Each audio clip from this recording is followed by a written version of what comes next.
श्री गणेशाय नमः। ओम नमो भगवते वासुदेवाय नमः। दोस्तों, भगवान विष्णु का प्रिय एकादशी व्रत जितना महत्वपूर्ण है उतना ही महत्वपूर्ण है एकादशी व्रत का निर्धारित समय पर पालन करना।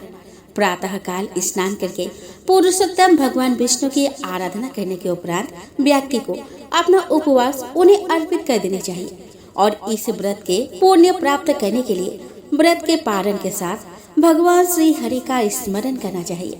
पद्म पुराण में कहा गया है कि जिस प्रकार कोई बिना स्नान किए सरस्वती नदी में अपना चरण डालता है तो वह अपने पुण्य को खो देता है, इसी प्रकार अगर कोई भी द्वादशी में निर्धारित समय पर अपने एकादशी व्रत का पालन नहीं करता तो उसके पुण्य का भारी मात्रा में क्षय हो जाता है। इससे हमें यह पता चलता है कि एकादशी व्रत का पालन निर्धारित समय पर करना बहुत ही जरूरी है। तो दोस्तों, इस बार निर्जला एकादशी व्रत का पालन का समय है साधक 19 जून को सुबह 5:23 से लेकर सुबह 7:28 के मध्य स्नान ध्यान पूजा पाठ कर पालन कर सकते हैं। तो दोस्तों, इसी समय के बीच में आपको एकादशी व्रत का पालन करना होगा, ना ही इसके आगे और ना ही इसके बाद में। दोस्तों, इस एकादशी व्रत पालन का समय बहुत ही कम है क्योंकि 18 जून को महाद्वादशी में निर्जला एकादशी का व्रत रखा जाएगा और 19 जून को द्वादशी तिथि सुबह 7:28 में समाप्त होगी। इसीलिए कुछ भी करके एकादशी व्रत का पालन द्वादशी तिथि के भीतर सूर्योदय के बाद ही खोलनी है। इसी से हमें व्रत का पूर्ण एवं उत्तम फल मिलेगा। द्वादशी तिथि के भीतर पालन न करना पाप करने के बराबर माना जाता है। आइए दोस्तों, अब जान लेते हैं कि द्वादशी व्रत का पालन कैसे करना है।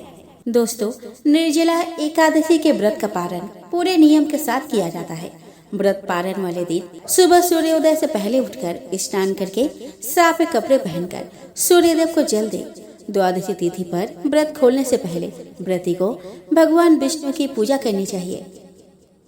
पूजा के दौरान ओम नमो भगवते वासुदेवाय मंत्र का जाप करना भी महत्वपूर्ण माना गया है। इसके बाद भगवान विष्णु के सामने हाथ जोड़कर व्रत के दौरान हुई भूल चूक के लिए माफी मांगे।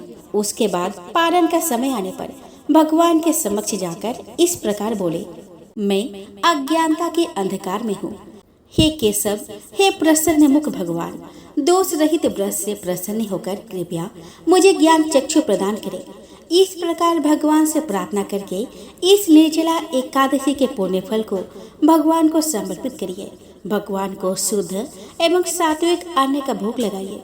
दोस्तों, पारण से पहले भगवान को घी में बनी हुई खिचड़ी का भोग लगाना बहुत ही अच्छा होता है, पर जैसा इस बार पारण 7:28 से पहले ही करनी है, जिसमें बहुत सारे काम भी करने होते हैं। ऊपर से बारिश का मौसम भी है। इसी में घर का कामकाज करना, घर की साफ सफाई करना, मंदिर की साफ सफाई करना, खुद का स्नान भी है। साथ ही भगवान को स्नान कराना, पूजा पाठ करना, दान देना और ब्राह्मणों का भोजन भी है। इसी में ही सभी काम करने हैं। ऐसे में अगर सुबह खिचड़ी ना बन पाए तो भगवान को माखन और मिश्री का भोग लगा सकते हैं और उसके बाद व्रत का पालन कर सकते हैं।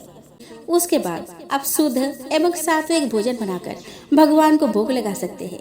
यदि संभव हो तो घर में सुयोग्य ब्राह्मण या वैष्णवों को आमंत्रित करिए और भगवान को अर्पित भोग प्रसाद के रूप में दीजिए। अपनी क्षमता के अनुसार कुछ न कुछ दान अवश्य दे। आप उन्हें शीतल जल का घड़ा, रसीले फल, अन्न और धन का दान दे सकते हैं। इस दिन दिया गया दान अक्षय हो जाता है। अगर आप घर में किसी को आमंत्रित नहीं कर सकते तो आप मंदिर में जाकर प्रसाद वितरण, जलदान, अन्न दान और धन दान दे सकते हैं। लेकिन हर परिस्थिति में व्यक्ति को निर्जला एकादशी का व्रत का पालन के समय पर कुछ न कुछ दान जरूर करना चाहिए। दोस्तों, अगर मंदिर आपके घर से बहुत दूर है तो आप पैसे निकाल कर रख सकते हैं, फिर बाद में सामान खरीद कर दे सकते हैं। यदि इतनी सुबह आपको ब्राह्मण ना मिले तो आप दक्षिणा या पैसा या जो भी निकाला है उस पर आप हाथ फेर कर यह बोल दें कि यह एकादशी का दान है। उसके बाद आप व्रत का पालन कर लें। उसके बाद मंदिर जाकर यह दान के पैसे, सामान या जो भी आपने दान के निमित्त रखा है उसे दे सकते हैं। दोस्तों, अगर आप निर्जला व्रत का पारण बिना जल के किए हैं तो आपको पारण भगवान के चरणामृत के साथ करनी चाहिए।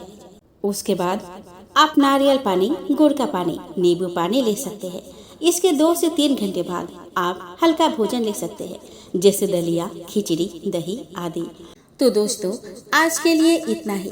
कल के वीडियो में आप श्रवण करेंगे एकादशी व्रत पारण की कथा। दोस्तों, अब तक अगर आप मेरे चैनल को सब्सक्राइब नहीं किया तो जल्दी से मेरे चैनल को सब्सक्राइब कर दीजिए और बेल आइकन को दबाना ना भूलें, ताकि मेरे वीडियो का नोटिफिकेशन आप तक जरूर पहुंचे। तब तक के लिए हरे कृष्ण।